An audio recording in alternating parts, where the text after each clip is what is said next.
tiada Tuhan yang berhak disembah. Jadi ditambah dengan kalimat berhak disembah. Kecuali siapa? Allah. Inilah terjemahan yang sempurna. Karena tafsiran la ilaha illallah itu adalah la ma'budah. Tafsiran ilah di sini adalah la ma'budah bihaqqin. Ada kalimat bihaqqin tambahannya. Bihaqqin itu apa? Berhak. Jadi tiada Tuhan atau tiada sesembahan. Boleh diterjemahkan Tuhan, boleh diterjemahkan sesembahan. Tiada sesembahan atau tiada Tuhan, tambahkan kalimat yang berhak disembah kecuali Allah Subhanahu wa taala.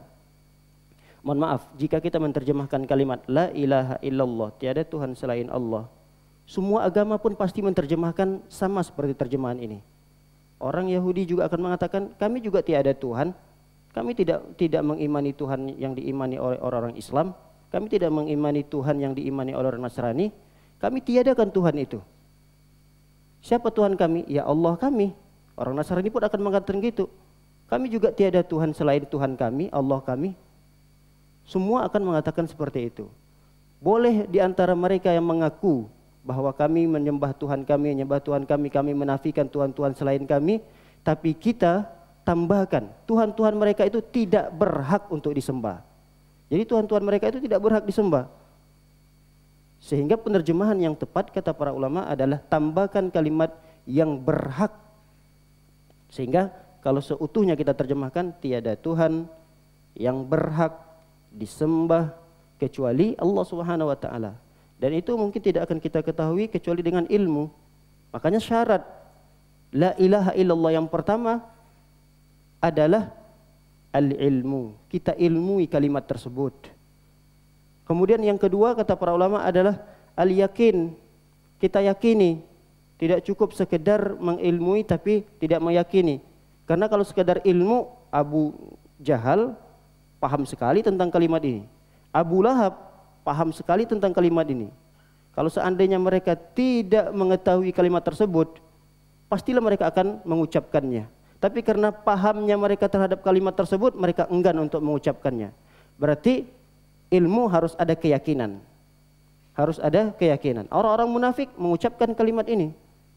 Asyhadu an la ilaha illallah wa asyhadu anna Muhammadar Rasulullah. Di tengah-tengah Rasulullah, di tengah-tengah para sahabat. Tapi apakah mereka meyakini apa yang mereka ucapkan? Tidak. Maka tidak sempurna kalimat tauhid mereka.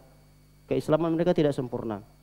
Kemudian setelah dia ilmui, dia yakini, dia ikhlas, betul-betul ikhlas. Tidak ada paksaan di dalam mengucapkannya. Setelah dia ikhlas, kata para ulama, ada as-sidqu, pembenaran. Dia betul-betul jujur dalam mengucapkannya. Kemudian setelah as-sidqu adalah al-inqiyad, tunduk dan patuh terhadap kalimat itu. Sehingga konsekuensinya ketika seorang mengucapkan la ilaha illallah, dia harus tunduk dan patuh terhadap perintah Allah. Tidak sempurna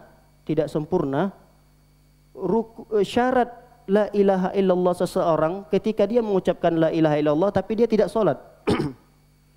Tidak sempurna. Karena ketika dia mengucapkan la ilaha illallah, konsekuensinya adalah dia harus tunduk kepada perintah Allah Subhanahu wa taala. Di antara perintah Allah adalah salat.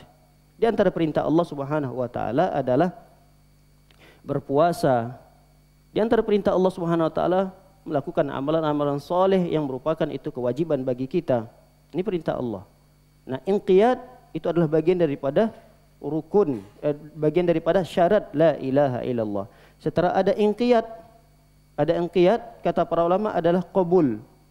Qabul itu menerima kalimat tersebut. Setelah ada penerimaan kita terhadap kalimat itu, barulah munculkan kalimat syarat yang terakhir, yaitu al-mahabbah, cinta kita terhadap kalimat itu. La ilaha illallah. Inilah kata para ulama rukun dan syarat la ilaha illallah.